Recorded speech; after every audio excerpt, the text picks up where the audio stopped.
business tips to successfully start and run your business so your business doesn't run you. And more importantly, we provide personal development tools to create a better version of yourself to provide the solid foundation for your life and business to stand upon. This is the Biz Reveal, and I'm your host, Craig Sawyer. This week's episode is sponsored by Sawyer Health Solutions. Protecting what's important to you is what's important to us. Get your free health insurance quote at SawyerHealthSolutions.com.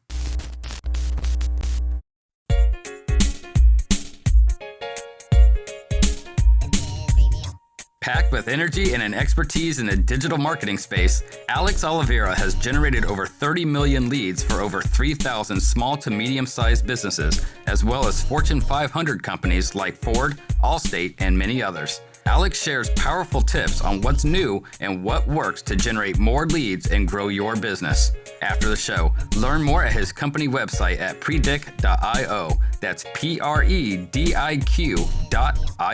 Or email Alex Oliveira directly at alex@prediq.io.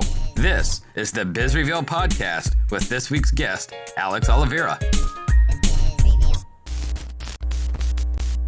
So a little bit about me. My family comes from humble place in northeast Brazil.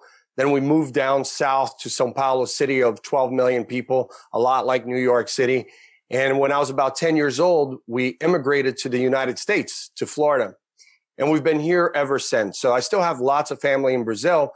But what I saw growing up when I was a kid was lots of family owning businesses. That's the way that they thought they could succeed and grow and sustain themselves. The problem was I saw many of them have success and then failure, success, failure. And I couldn't understand why, because they worked hard. They, had quality products and things like that. So over the course of my time in college, I thought to myself, I really want to be an entrepreneur and do what everyone in my family was doing, but I want to do it successfully. Well, I didn't do it successfully the first 10 years as an entrepreneur. I did really well sometimes, but then I spent it all. And it really wasn't until I'd say probably my early 30s, over the last 10 years, that I've really honed in on a strategy and a system, right, that works around a team, everyone from my CPA to my attorney to my own team, business development people that have been with me for over a decade. And so it's been really cool because, you want to have this exit strategy and build this legacy. I have 4 little ones, so I want to build a legacy. And so when I think back to the family in Brazil, some of them are doing well and have built sustainable businesses, definitely.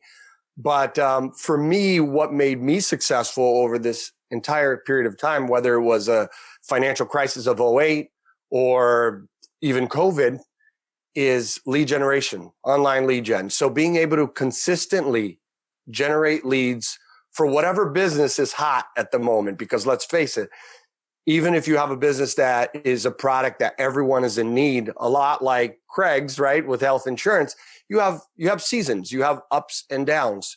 So it's important to figure out, well, what ancillary products, or in my case, other businesses. I do a little bit in real estate. I own some land and things like that. So I'm always looking to how can I generate leads so that if I need to sell that business or sell that product, I want to make sure I can create a funnel that brings people so that my phone rings and I get web inquiries. But it's hard, Yeah, and you actually brought up something I wasn't going to bring up until later in the show, but since you've already touched on it, I as well have multiple, I guess you would call businesses, multiple aspects of different things that I do that are somewhat related, but not necessarily related, right? So my primary income is health insurance sales, but I also have the podcast, and I also have an e-commerce coffee company.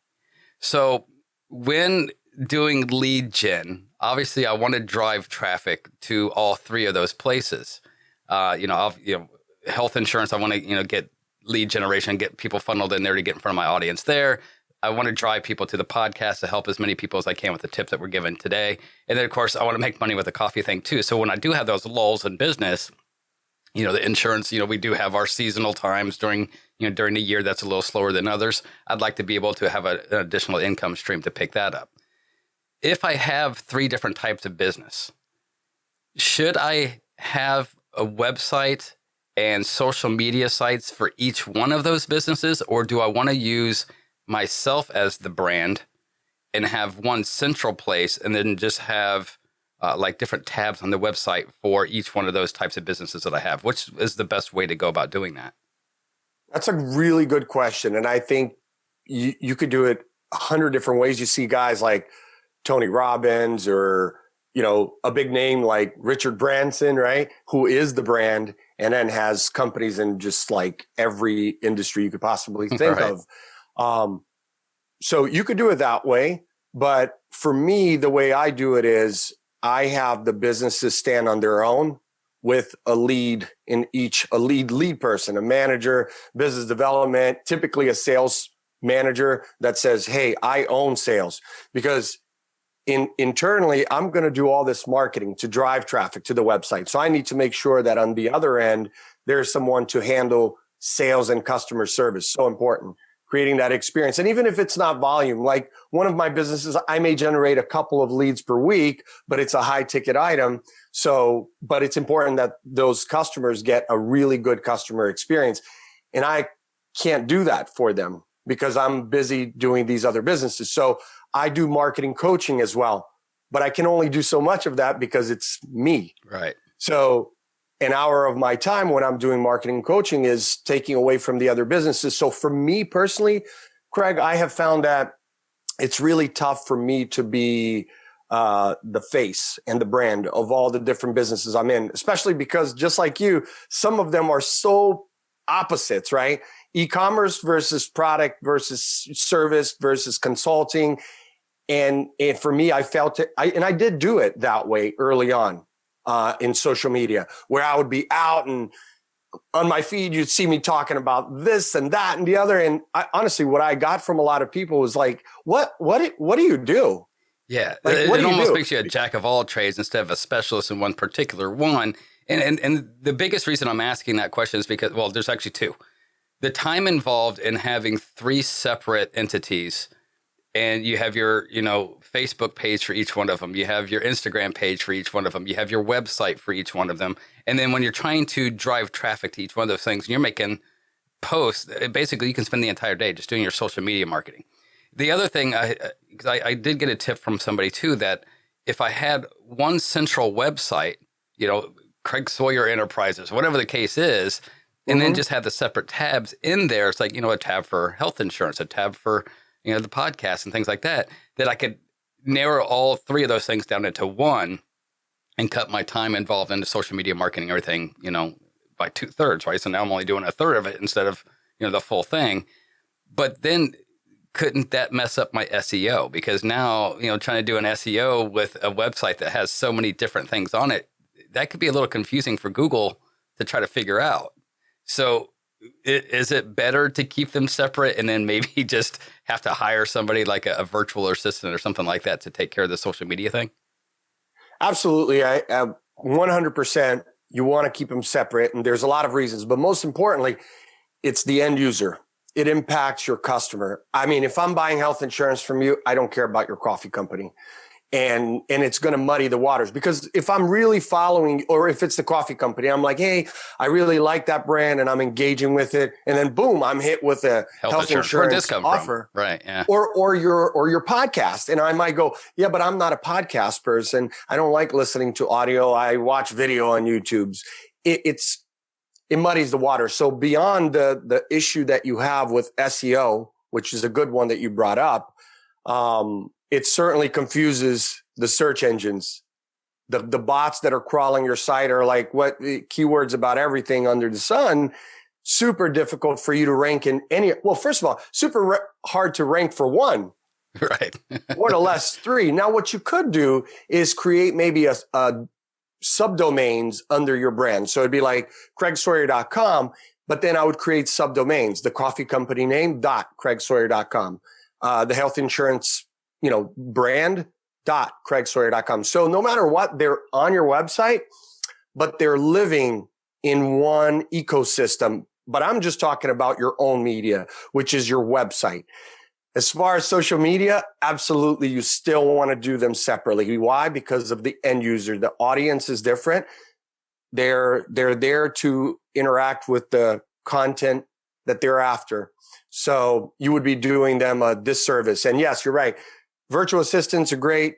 I would say sit down quarterly or even yearly and create a strategy and say, hey, I'm going to do one post per week across all social media, but maybe at different times of the week, depending on which one is good for what you're doing, right?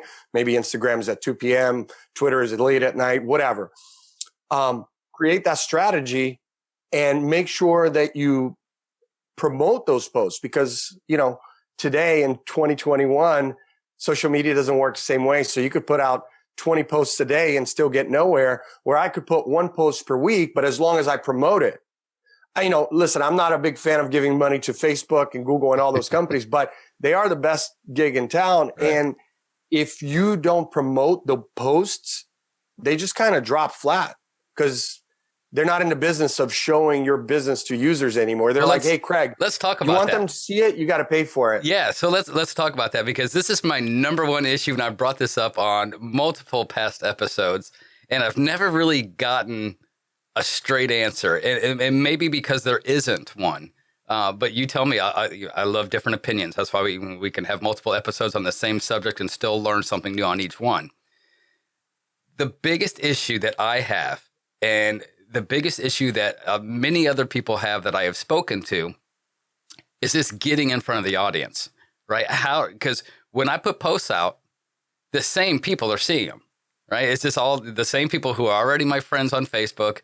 They're like, we get it, Craig. You sell health insurance. We get it, because it's the same, 1,000 people, whatever, that see it every single day that I put out a post. Mm-hmm. How do I get new people who actually may be interested? Like, these are the leads, right? This is what we're trying to do, is generate, a funnel to get in front of the people who actually are interested in what I have to offer.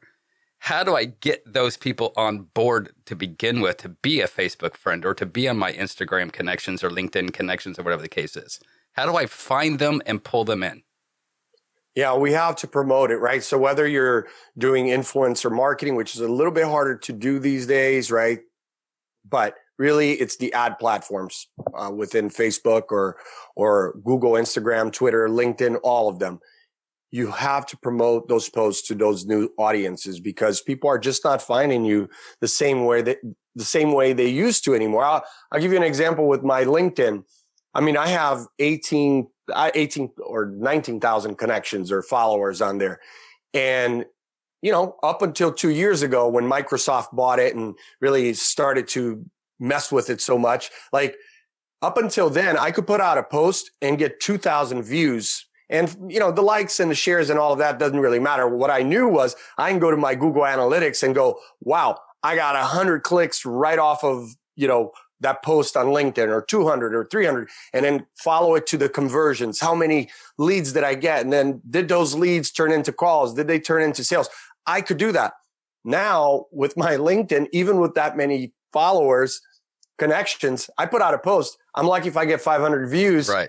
And maybe a handful of clicks. It's like, really, LinkedIn? But that's what they do with the algorithm. And I could literally see, I put out the post at the right time because I'm testing all different hours of the day and whatever weekday is the best one. So I put it at the perfect one.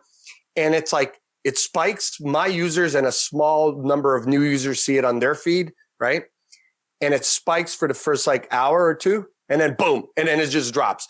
I could look at 3 p.m. where it was at 500 views and look at 9 o'clock at night, not a single view. I'm going, that's impossible.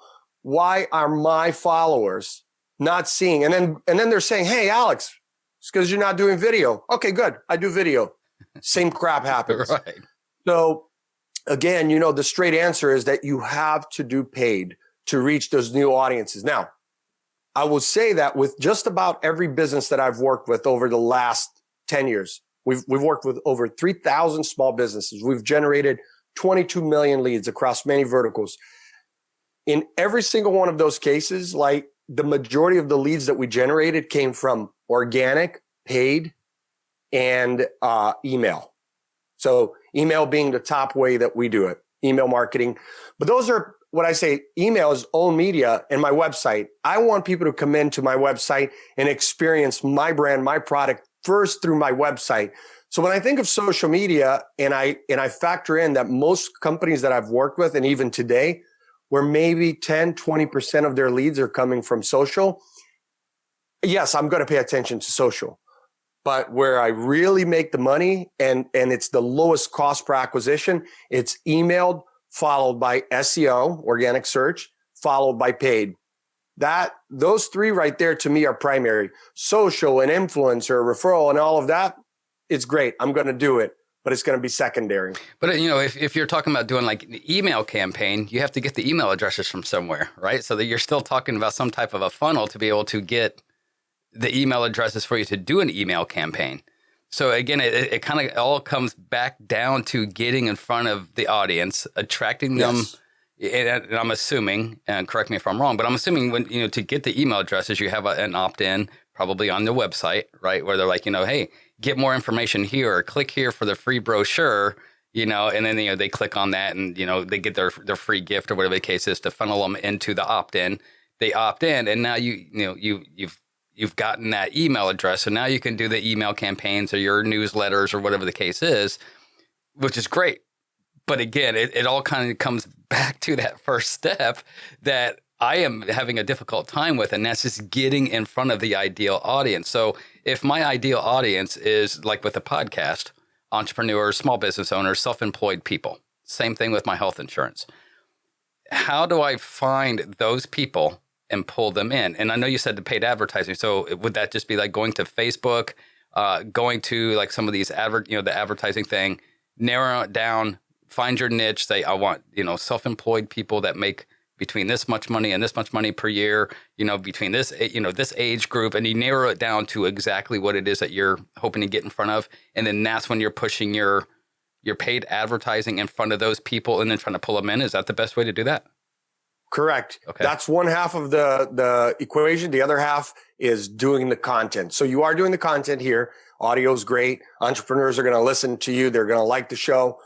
But you want to do the other content, the inbound content that we've been hearing about for like 10 years. That is very hard to do. And, creating ebooks, creating webinars, ongoing, not just like once and then say, hey, it didn't work. I tried. No. Do it like last year. Last year, we did a series for 6 months. 12 webinars. We ran it twice. 12 webinars. So that was 24 times. We generated over 1,000 leads. The first webinar, we had 24 people, then 30, then 40, then 50. So you ask how we got the emails. But how did they get to the webinars, right, Craig? We ran some ads. Not that expensive. A couple $100 on Facebook, a couple $100 on LinkedIn. Of course, we posted organic. And I hear you're not supposed to call them webinars anymore. They're supposed to be called master classes. Master classes. Because it's a better term. Webinar, right? People are like, I got to sit and listen to something, and they're going to want to sell me something at the end. It kind of has that connotation to it now. So it's kind of switched over to master class, where you're just there to learn something. So yeah, I got that from a past episode as well, that master classes are the thing now. Yeah, it is. Absolutely. I mean, I have a guy that calls it a webcast. He's like, it's a webcast. So I said, listen, but everyone knows it as a webinar. And so for them to go to explain to their boss that it's something different, I'm like, it's just a webinar. Okay. And they're going to come and we're going to make it fun. Like the webinars that we do is very interactive. We ask people to download a few documents, print it. We'll do a few exercises, hands-on, break out into rooms. Are these live or are these pre-recorded? No. Live, always live. I hate pre-recorded, right? Because it's like, why wouldn't I just watch this on demand on my own time? You make me show up at 12 noon. And where do you put them at? Even though you have it up on your website. Is this like a Facebook Live? How do you do the webinars? So just on Zoom. Okay. We've done it for years on Zoom. We've been using Zoom forever. And it's worked for us, but we create a landing page on our website, not on the Zoom landing page, so that there's a little video and it tells them, okay, I'm coming to the webinar to learn about lead gen. And there's going to be 2 guest speakers. So I always bring competitors, people that are in the industry, so that it's not so self-promotional. Sure. Yeah, it keeps it from feeling so salesy and more informational. Correct. That's smart. Or typically I'll bring a vendor. So it might be a CRM or an ad platform or a SMS solution or a chat solution. and I'll bring them as the expert speaker and say, hey, I've been using their product forever and I'm not getting paid for that. I'm just turning my audience on to something really, really good. I like that. I like that a lot. Now, I've heard that about the webinars or the master classes to draw people. How often do you do those? Is it something that you do on a regular schedule? We went crazy last year during COVID. Well, it wasn't during COVID. Better time to go crazy, right? That's right. But we spent from March through June planning this series. Then when I say planning, it was building the slides, doing this, doing that. And we narrowed it down to 12 topics. And then we said from June to December, we're going to run it twice each. So it's 24 times. So we were doing it practically every week and it was exhausting. Now we're doing it once a month, but also because from that experience, we came out with, we generated leads, but the majority of them weren't the right leads. And you know all about that, right? It's like, okay, good. I've got leads, but they're not the right audience, right? They might be people who are looking for a $500 a month solution when most of our solutions start at $5,000 a month. And understood, we are like every other company. We will take someone who wants us to prove ourselves first, no problem, because that always leads to bigger things. But when you're saying my budget forever will never get past this, and if they're not the right client, I'd rather just tell them up front, like, look, there's no way what we do can support you because the lead gen that we do is based around email marketing. For email marketing to work, touching back on your other point about email, how you get them first, my first question to you, if you're doing email, is how big is your database of subscribers? And if you say it's less than 5,000 subscribers, there's not much that I could do for you. So you're going to have to go get the emails first, which means you got to run an ad first. So most of the clients that come to us that say, hey, you did email right for this company, generated a bunch of leads, they're coming to us with 50 to 100,000 emails in their database. And even if they are, like I have one company right now, we're doing an online education platform. They rebranded, but the old brand had over 60,000 emails from the last 10 years.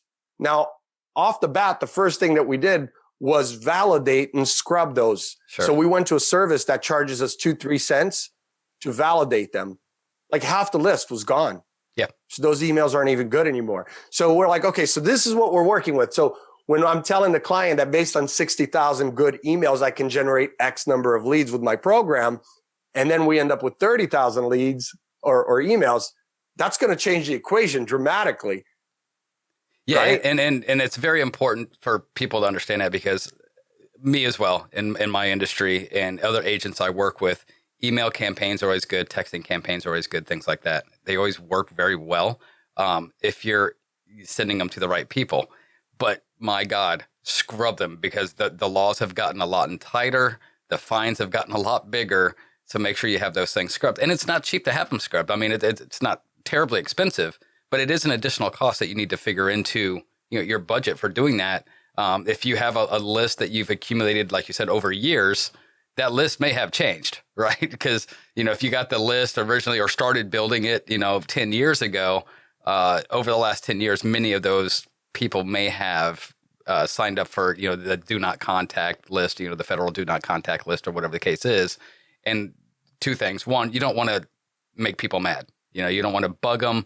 And they're like, I'm already on that list. The last thing you want to do is make them mad and give your name that bad connotation. And then secondly, of course, you don't want that one person because they are out there. There's ways to make money off of that. And people have found that out. And I did have a run-in myself with one. And I accidentally messaged him twice because I had two different lists. And when I used the second list, I didn't realize that he was on it. So I didn't match them up. That was my error. And then I ended up messaging him again after he was already mad from the first one. So I like that you brought that point up because that's something that many people don't think about, especially if they're new to sales or they're new to the process. Be sure you have those lists scrubbed. When you're doing the lead gen, what role do groups play? Like Facebook groups and things like that. Should you have your own group that you draw people to? Should you just be parts of other groups? Does that play a major role in lead gen and trying to create the pull to try to bring people into you? So I won't pretend to know today exactly how it works because I really, about 3 years ago, went off all of those platforms. Okay. I was really active in groups. I had groups with thousands. I mean, I had one group with like over 5,000 people. I mean, it was amazing. And what I found personally then, I can't speak for today because I'm talking about 3 years ago. What I found was that it was exhausting to lead the groups and, you know, this person's saying this, ban this person, this guy's being promotional and it says don't be promotional. So I got off of it for other reasons, more of the political climate. I'm a political junkie myself. So it was like, as you know, Facebook and Twitter, everything is like crazy during the election, right after 2016 election. And I'm like, I got to get off. And again, as a business, that's one of the ways that we make money for our clients is by being on social. So I kind of sat with my team and said, look, guys, I'm getting out of social media. The only place where I'll be active is really LinkedIn. So it's you guys, right? Because you have to think as a user and as a business, right? You have a user and as a business. So I often look at like millennials and Generation Z where businesses come to me and say, oh, I should hire a young person. They'll know everything. I'm like, no, they know it as a user. Sure. As a user, you're just following the carrot. As a business, how to properly understand the algorithm and how it works, the ad platforms and all the 30 features that you just make one change in the objective, it could make or break your budget, or lead gen campaign. So with groups, what I found that it was as a leader for the group was very hard. I didn't generate leads because I couldn't promote myself. It was like, hey, everybody's here promoting themselves and I'm just like creating the platform for them to do it. The platform. Right. Yeah. So I didn't like that. And I know people who still run big groups who tell me the same thing on Reddit, on even LinkedIn. And they're like, yeah, it's just not the place. Well, I have a Facebook group called Entrepreneurs Lounge. And that's, again, to draw the entrepreneurs and business owners there. And, basically to just mingle, hang out, with like-minded people. They all have something in common. I'm a Marine, and that's one of the best parts about being a Marine is, when you see another Marine on the street, you're already connected, right? So I wanted to give them a place to go to be around other people like themselves, talk about the things that they talk about, right? If you're sitting around a table with other people that are like-minded, drinking coffee, you can have some good conversation. So that's kind of what it's there for. But also, if I'm going to go through the trouble like you're talking about, I want to get something back out of it, right? So my point was to get in there, and you can ask questions, right? You don't want to self-promote. But if you go in there and you ask a question to get people responding to a post where you're just asking a general question to get some feedback, I was writing an article about the different, what would you change about your health insurance plan if this is back a couple of years ago when health insurance was another big topic, probably because of the election cycle. If you could have the ideal plan, what would you make it? And, I wanted to write an article for myself to put out there. And this is the best way to get the facts for that article, straight from the people. And people respond to it. And then you can also respond to those responses. Hey, these people are wanting a better plan. This is somebody I can help. So you're not really promoting yourself, but you're kind of funneling people into you that might be a good lead.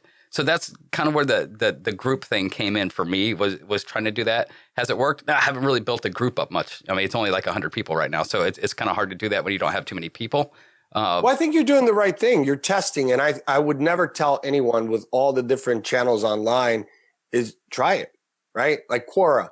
We have a law firm client that was like, hey, you're telling me I got to do FAQs on my website so that we could answer every question possible about right. Legal. I'm like, yes. And then I said, here's a strategy. We do it on your website. Then we're going to take it to Quora. Then we're going to run ads on Quora because people who go to Quora want really copy heavy, long form, content as opposed to LinkedIn, Facebook, everywhere else where it's just images with a caption, right? When you're self-employed, whether as an independent contractor or a business owner, when it comes to health insurance, you're on your own. Health insurance for the self-employed individual is imperative. When you get sick or injured, you aren't working and you don't get sick days. You may end up facing staggering medical expenses and loss of income. Health risks and uncertainties are a part of life. You can't always plan when you get sick, but you can be prepared for the financial aspect. The best way to be prepared against uncertain health risks is with the right health insurance plan. Call Sawyer Health Solutions today for your free consultation and quote. Allow us to put a plan together that makes sense for your situation. Call 239-677-9877 or go to our website at sawyerhealthsolutions.com. Protecting what's important to you is what's important to us. Well, it worked, but it didn't work on its own. We still had to run ads to the FAQs to be able to build up his legal group. And it was like a mastermind group. So I can speak to most recently building a group on Quora, but building a group on other platforms, I think, I guess like you said, you have to do it long enough, 6 to 12 months. And that's not generic. I really mean do everything 6 to 12 months and then measure. Is it working? And if it's not, shut it down. I shut down stuff all the time that I'm like, oh, it's my baby. I put so much work into it and then it's like, yes, but it's time to shut it down because it's not working. It's not working. Yeah. And if I can't be active in it, it might work against me at some point. Right. Sure. Yeah. Yeah. And another thing too, when you're talking about the social media stuff, obviously the posts are important, right? I mean, that you're trying to get information out there for people. And then also, if they're interested in that information, then, you can kind of funnel them into you. Is the profile, your profile on that social media site, is that the most important part? Because from what I've gathered, people will go to your profile because they're like, hey, I like what this guy has to say. He's entertaining. He's got great information. Who is this guy? What's he all about? And then they go to your profile, and then that's where you have the real information about, like links and your website pages and stuff like that. So is the profile really the most important part of your social media sites? For most people, it is. Now, if you're lucky enough to have a big, sort of network of influencers and you create, thought-provoking, edgy content, then the content is your key. Right. Okay. So for me, it's not the content. I don't create edgy content. I create, pretty good, but I don't try to do like clickbait or anything like that. It's pretty standard. I want to teach people how to do lead gen so they can grow their businesses. That's it. It's pretty dry. Most people look at that and go, oh man, I got to go probably to your blog and go to your webinar or read your 75-page ebook, which I've heard tons of people tell me. I downloaded it, but didn't read a page of it because I was overwhelmed, Alex. I was like, I'm probably going to have to put like 100 hours into this ebook. And I'm like, okay, so how about if I do it in a podcast? And they're like, okay, maybe I'll do that. And so that's what I'm doing on the Dadpreneur podcast now is creating that ebook into a podcast series. And time will tell if people are actually engaging and learning that way. But I did create a course on Teachable. And it was okay. It was a course that was being sold at I think $2.99, and it was about 20 hours of content, really good videos along with it, workbooks, all of this. And I thought I was gonna sell thousands of this, and it didn't do that. So I'm still trying to figure out these days B2B how people want the content specifically for my categories. If it's lead gen you want to learn. Are you just wanting small bites? Because I'll be honest with you, you're not going to learn anything in small bites. So sorry, masterclass or whatever you want to call it. So just putting it in front of them in a way that they can absorb it, because to be honest, man, we got to be honest with ourselves, right? You got to acknowledge what's out there. And our attention spans are pretty small these days, right? Because we're the social media age. So we're used to scrolling through Facebook and we're seeing things, one picture and one headline at a time, and then scroll. Like, how long do you look at it? 2-3 seconds? So you got to put something out there that's going to grab their attention and fast to make them want to click on it and actually read for 5 minutes. And I'm thinking, and I don't know, there's always going to be a statistic on this, and I don't know what it is, but how long do people want to read?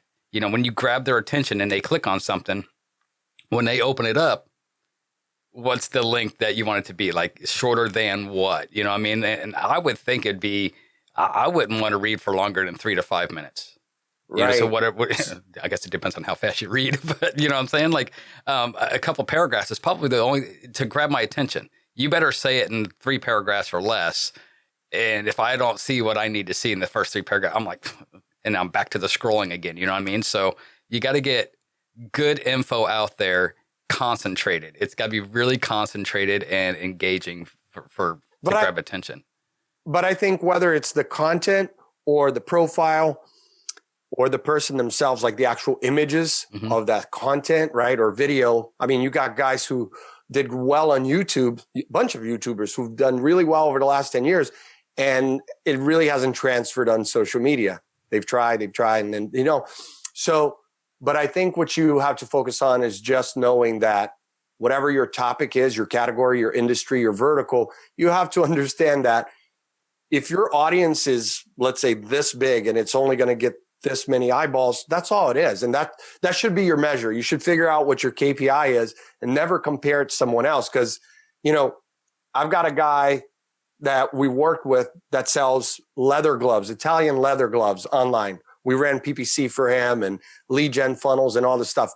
It's Italian leather gloves. He sells it to like celebrities and all sorts of stuff. Like that's lifestyle brand. It's cool. People engage with it. I got another lady who sells $2,000 wigs, human hair, natural human hair. Who's buying $2,000? But she gets 20, 30,000 followers and thousands of people engaging with each post because it's very like Hollywood style, right? I can't do that with lead gen. My audience is what my audience is. The people who really want to learn lead gen, it's small because most of them just say, I'd rather just pay you. Tell me how I'm going to do it because I don't have time to learn your webinars, masterclasses, ebooks. So I'm never disappointed.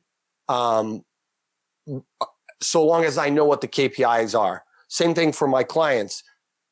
Depending on what they're selling, it's like, hey, if you're a accident injury attorney, there's only so much I can do for you on social media because what you do is, let's face it, ugly. And I'm sorry, we're not going to use the images that you've been using on your blog post of horrific car accidents because no one wants to look at a injured person in a car accident. Right. It's a very specific niche. And sometimes you have those specific niches and it just doesn't fit everywhere.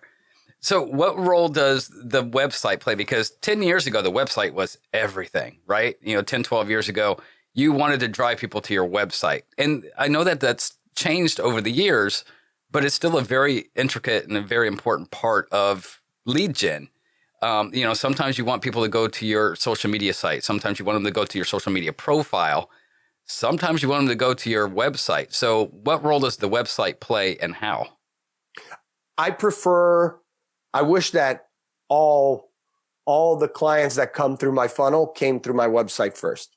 That's it. So I work hard to make sure I drive traffic to my website. On my website, it's kind of hard for you to find the social media links. I never put it on the header for any clients. Every time we engage a new client, I see social media links or icons above the fold. I'm like, okay, let's stuff it in the footer. I do not want people to leave your website. If I'm getting organic traffic, they should stay on your website. Give them a good experience there. Never go to YouTube. So please never embed a video from YouTube on your website. Use Vimeo, use another video hosting platform, because the minute they go to YouTube, we know what happens on the right side there on the column. They start clicking on everything. Well, I want to counter that though. And I like that point you made, because now they're distracted with all the other stuff that they're seeing on that page that they went to, right? Because we do get distracted. However, Google owns YouTube. So for SEO purposes, having your YouTube video as part, which I actually do on one of my sites, on my health insurance one, I have a podcast episode that I did discussing health insurance. I have that podcast episode video, my YouTube video, as part of my website to give it some credibility. Hey, this gives you information that's something you can watch. But it is a YouTube video, but it's because YouTube is owned by Google. So SEO purpose-wise, that could help you. That could help you, but you could still give your user the best experience on your website. I'm not saying, I will never tell you not to be on YouTube. The opposite. Be on YouTube and run Google ads at 1 to 5 cents cost per view all day. Every time we put out a video for a client, first thing, YouTube. Second thing, go to Google Ads and run YouTube ads. 1 to 5 cents cost per view. Add a lead form extension at the end of the video and generate leads right on YouTube. So yes, YouTube is great. It's owned by, so you're going to get the SEO, you're going to get the views, you're going to generate leads. But if they're on my website, I'm not embedding their little disruptive, full of friction video player, because there's not a human you're going to talk to that's going to say, yeah, I started clicking it and then by mistake I clicked YouTube, then I was on you. Horrible experience. And then you go down the rabbit hole. Yeah, what we want is a video player on the website that is smooth, no ads, simple. So do yourself a favor, pay the $100 a year to Vimeo and host, 100 videos. And I guarantee you, your users are going to be way happier. Now, yeah, sure. Still put it on YouTube, run the ads, and then try to get them back to your website. Always trying to get them back to your website. All right. So if you're getting them back to the website, what do you want to make sure you have on your website to keep them engaged? Because you want to make it somewhat interactive to keep them engaged on the website and keep them there and get them to click on something to draw them into your funnel. So what do you put in your website to do that? What are the important aspects to put in there? That's such a great question. And there's like 1,000 answers, but the most important one for me that I'm in lead gen, landing page. Okay. Landing page. And people go, oh, I have landing pages. No, I don't know if you have landing pages, because let's go through the anatomy of a landing page. A landing page is like if you go to a trade show and you walk past a booth and somebody gives you a postcard or a flyer. That's a landing page. It's got your logo, a headline, a call to action, right? It's got a picture, some bullet points, trust factors, maybe a testimonial or two. That's it. And it's telling you, call this number or do that. That's a flyer. And that's the landing page on your website. That's all it should have. Shouldn't have social media links. It shouldn't have the other menu buttons to your website. It should be just around that call to action. So now, it is not necessarily taking them to your homepage. It's actually making it a landing page that may not show up. And I just learned this a couple weeks ago. It's not a page that's visible. If somebody just goes to your website, the landing page isn't even visible on there. The landing page is specific for the call of action that you're wanting them to follow. And you can change that at any time. You can have multiple landing pages for different promotions. And it's on the site. Yes, it's public. Yes, it's indexed on Google, but no, it's not in the menu. If you're an advanced internet user, I might go to your sitemap and find the list of those landing pages. But you're right, it's not in the menu. And to your point, I never send anybody to my homepage on the website. Homepage is, if you find me organically, great, you got there. But I know the homepage, like I said, using the analogy of a trade show, your website is like the brochure. When you go past the booth and they give you a whole brochure, you're like, oh, what am I looking at here? You've got like 100 products, 100 pages. If you give me the flyer, and back to your point about attention span, it's like, and a landing page, by the way, shouldn't be 3, 4, 5 scrolls. Keep in mind that the majority of most of our users are coming from mobile. So it needs to be simple. 1, 2, 3 scrolls at max, right? And you're not doing it for SEO. You're doing it to benefit the user, to say, okay, you are looking for health insurance for baby boomers. And you came to a landing page that speaks to baby boomers and has the bullet points and maybe a video testimonial of a baby boomer. And then it's got the form. The most important part is the form. What are you going to ask on the form? The PII, right? First name, last name, email, phone number. Maybe the company if you're dealing B2B, and then 1 or 2 more questions. So 7 to 8 fields is like max you're going to do on a landing page. Because you don't want them to have to fill out like an entire book. Otherwise, they're just not going to do it. They're not going to do it. So what you could do is some conditional formatting, right? Yes and no logic on the landing page form so that it connects to your CRM. And at the end, it could say, check here to create free account. And once they create the free account, they're sort of like logged in, right? And they see that they're logged in. And then you ask a series of questions to be able to give them that real-time quote. And you might say the real-time quote is within 24 hours. But now they're a member of your community. So that's a little bit different, taking them down that funnel where they're now a member. But up front, I just want the lead. And Also, the button on that form, you got to test the colors that work best, orange and green, right? With white font. But you might find with the color palette of your website, and it's different for most, but in general terms, it's green and orange are the colors that really will help you, will help people actually see it and click on it. And then the words that are in there should not be submit. If I'm doing an ebook, I'm going to tell you download now. If I'm telling you, get a quote, I'm going to say in the button, click here to get a quote. I'm not going to say click here, but it's going to say get a quote, right? Subscribe. Please don't put submit. Anything other than submit. Actual call to action. You were talking about compliance, Craig. Very important. If you're going to SMS text them, the TCPA regulation, right, that was put forth, 10 years ago, right, will tell you that on the website, tied to your privacy policy. And please, I'm hoping that everyone has a privacy policy, terms of use on their website. Super important. So on the form itself, you want to have a little check button that actually, it's the TCPA wording that actually says, by clicking here, I give you permission to SMS me. And no, we're not. And then you could even go a step further to let the user know that, hey, we do not share your information with third parties. We do not sell your information. It's just for this, right? It's just telling people what you're about to do. But it's really, really important because, to your point, I've seen companies get fined to the tune of thousands of dollars. Right. Because they didn't have that. And then they created an SMS campaign on Constant Contact. And all of a sudden they had people going, I didn't give you permission. You're like, no, but you opted into my email and my form.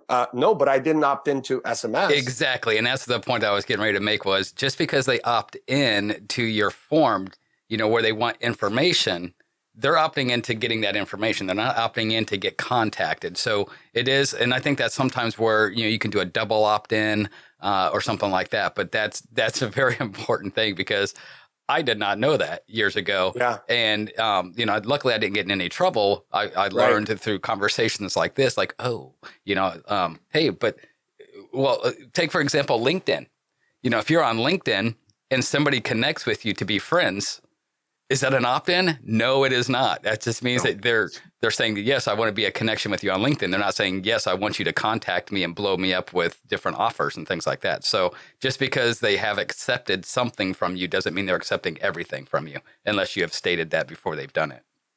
Right. And that's a great point about LinkedIn because I see a lot of people say, oh, you know what? I'll start there. I'll download my LinkedIn connections and grab their emails and then send out a blast. And I'm like, no, you don't do that. I don't think you can do that anymore. I don't think that because until last year you could. Yeah. Yeah. And I think it was about a year ago. You're right. Yeah. And they don't even have that available anymore. And I know because November was the last time that I downloaded my full LinkedIn profile.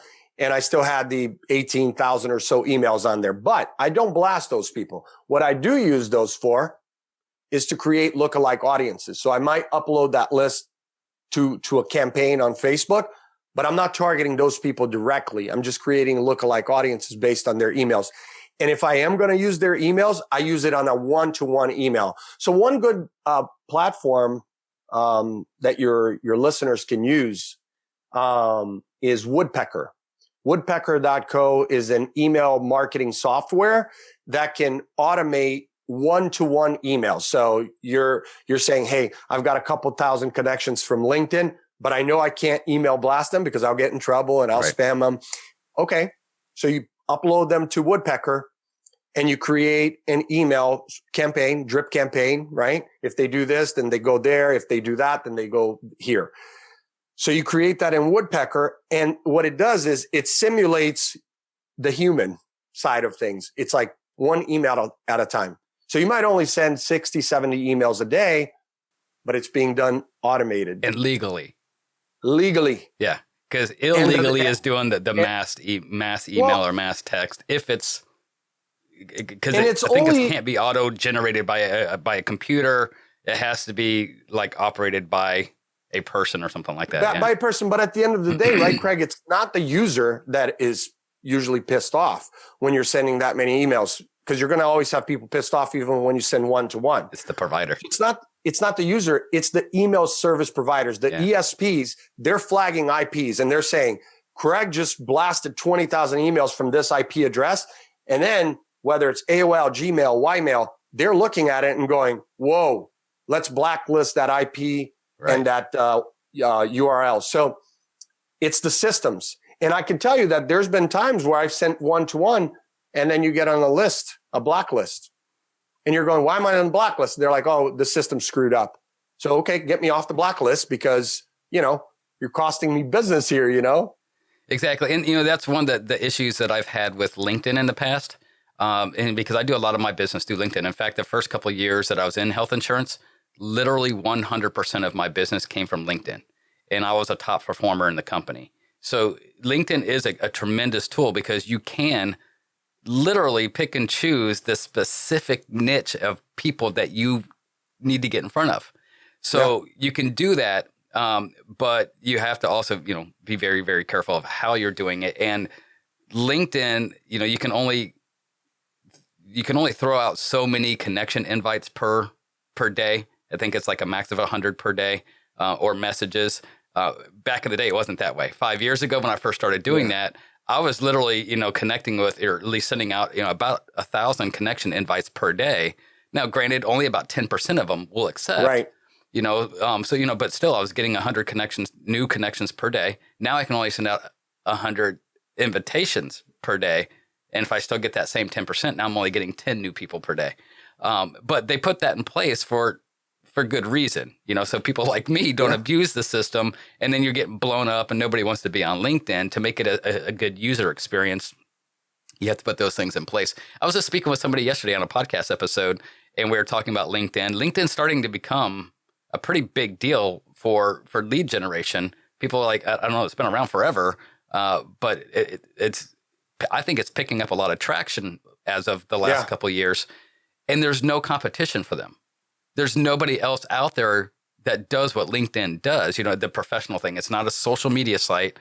I hate when people get on there, they use it like one, and they start putting political posts and things like that on there. It drives me nuts, but I'm out. Unfollowed. Exactly. Save it for Facebook. Not saying you can't have your opinion. Definitely have it, because I'm like you. I'm pretty political as well, but there's a time and place for it, and LinkedIn is not it. It's a professional networking site. But why is there no competitor for LinkedIn? Why is there not another site similar to LinkedIn that does the same type of thing, but not LinkedIn, Yeah, there's been a bunch, over time. Actually, I just got a request to connect on one that says, we're the next LinkedIn. I can't even remember the name. That's how irrelevant it is. I'm like, I'm just not going to go there and create a profile. But that's why, most people on LinkedIn are connecting with people on a professional level. Obviously, for HR is like the main reason companies are there, whether it's hiring or talent management. Okay. So they're just, I don't believe that there is room for another LinkedIn, because let's face it, the professional side of things, most people, it's like, most people literally, not me and you have your own business. You're passionate about it 24 hours a day, 7 days a week, right? But most people are not us, Greg. Most people are not entrepreneurs. 90+% of the population, come 5 o'clock, I'm done. I don't want to talk about business. Matter of fact, if I could not talk about business during business hours, I just do my job. Right. So there's just not a market for a LinkedIn beyond business owners and HR and talent managers who, I'll be there on at nighttime, but I can guarantee you my employees are not on there at nighttime or the weekend. I'm on there on the weekend, and it's like, anybody here? Chirp, chirp. Right. And that's why I think that over the last few years, you've seen some people on LinkedIn try to bring that more fun twist to their content. But to me, it doesn't work unless you're like Simon Sinek or something like that. And you have a series talking about your why, and maybe Tony Robbins talking about motivation, or, great. But if you're the average guy going on there trying to repurpose Facebook type, Instagram, Twitter type content, it doesn't work. So I just don't think it's big enough. But look, Microsoft owns it. They're going to do big things with it. And we'll see what happens. Obviously, everybody's been talking about Clubhouse for a couple months now. And, you made a point earlier talking about the Facebook groups, and I forgot to build on that. So I think that for not just podcasters, but anyone looking for content online, the beauty of Clubhouse is that, because unlike groups in any platform is just static everything, static image. Sure, you may have some conversations, but they're not really real time unless you have the group owner do a live video. It's just kind of static, and it's fine. It's on demand. But Clubhouse, on the other hand, you get what you get in a group and on social media and on audio all into one. I can just log in and jump in a conversation, raise my hand. And let's say if you're doing your podcast on there, Craig, and we were talking right now, someone, if you allow them, could interrupt us and say, okay, so what's your question? A lot like radio. And I like that kind of content. So I see that it's now, very of course, interactive they're still very that way. little. They're very involved. Yeah. I think it's like 7 or 8 million users up to now. So it's minuscule compared to the 800 million on LinkedIn, 2.7 billion on Facebook. I mean, it's very, very small. But I think that form of content, whether it's YouTube or any other platform that allows users to come in, it's powerful. And for you and for me, you were talking about creating content. We talked about that earlier. Think about how much time it takes to create content. If you create user-generated content in real time, that makes it really exciting. It does. And and it's spontaneous too. And I have not, God, I don't know why I haven't done it yet, because you are probably the 6th or 7th person I've had on a podcast in the last couple months that has brought up Clubhouse, and I have not looked into it. So obviously there is something there that I need to be looking at as a podcast host, because the folks that have brought it up have been people who are not only guests on my podcast, but also have a podcast of their own. So yeah. I gotta take the advice. I gotta get on there. So that'll be on my my dry erase board later today to make sure I drop on there. Yeah, I installed it in December. I have an Android, so I can't get on there. Me too. Thank you, brother. I love that. I'm an Android dude. I like open source, right? Yes. And so, but my wife has an iPhone, so I told her in December, I'm like, listen, I got to get on this, Clubhouse thing, because I'm always testing. As I said, 3+ years ago, I got off social media personally, and the business is still doing it. But every time I see a new platform, like back in 2019, I think it was also December, TikTok started blowing up. I'm like, I got to get on TikTok. Snapchat did the same. And I do it as a marketer, lead generator. I'm trying to figure out like, what's the new way of doing it? And I'll test it. And if I can't crack the code or figure it out, then I'm out. I'm out, because I'm not going to go spend, a year trying to build a following where I may not see the money for my clients. My clients are hiring me to generate leads, and they want to know that those leads generate sales. If I tell them, let's get on Clubhouse, I better have a damn good reason to get their marketing director to go have a conversation with me on Clubhouse. And if I can't generate leads or traffic, which I really don't see that happening yet on Clubhouse. I don't see, because it's like audio. It's great, and it's growing. growing. Really going to stop and go, start fingering their smartphone while they're on an audio platform? I don't think so. Maybe it'll change, but Hey, we'll find, and it's early, so they may be getting those metrics and things like that to say, okay, the user experience. What are they going to do? What do they want to do? I mean, if it's still early on and they're testing, they're doing the same thing that you're doing. They're kind of testing the waters to see what the people want. So, Alex, man, that's our time today, dude. That went so fast, man. It did. Thank you. I love that you are very charismatic. Like, you're very animated, and I can tell you're passionate about what you do, and I love that, man. Do me a favor. Tell the listeners how they can reach out to you and get more information on having you help them with their different marketing stuff that they're wanting to do on digital marketing. Sure. So you can always connect with me on LinkedIn, right? Just find Alex Oliveira. I knew that one was coming. Coming. There you go. The name of the company is Predict, Prediq. So you can go to predict.io. So if you're looking for, massive leads, a program that is robust, you'd go to Predict. If you're looking for coaching, you can come to me directly. I have a whole team that manages that with me and manages the Dadpreneur podcast. which you can also listen on Spotify and, all the different platforms. And that's dadpreneur.co. And then there's one last one that I wanted to mention, which is a course that I'm teaching at a organization called BizHack. They're out of Miami, and it's called bizhack.com. They teach small business owners, solopreneurs, entrepreneurs, how to effectively do online marketing, but specifically Facebook lead ads. So I'm one of the lead instructors there this next 2 semesters. And the guy, Dan, who owns the company, is just really dynamic guy. He came from radio, from NPR, producing, and he's a journalist. So he really values good content. And he built this really robust, a true masterclass, over 25 hours of curriculum. So bizhack.com, check it out. They've got classes to teach you how to do lead gen effectively. Awesome. Alex, thank you so much for joining me this morning, man. I appreciate you taking the time out of your day to talk with us. Thanks for having me. It was a lot of fun, Craig. Thank you for joining us this week. Go to our website at thebizreveal.com to catch all of our past episodes. We're available on all podcast apps, or you can watch any of our episodes on the Biz Reveal YouTube channel. I'm Craig Sawyer, and this is the Biz Reveal. Till next time.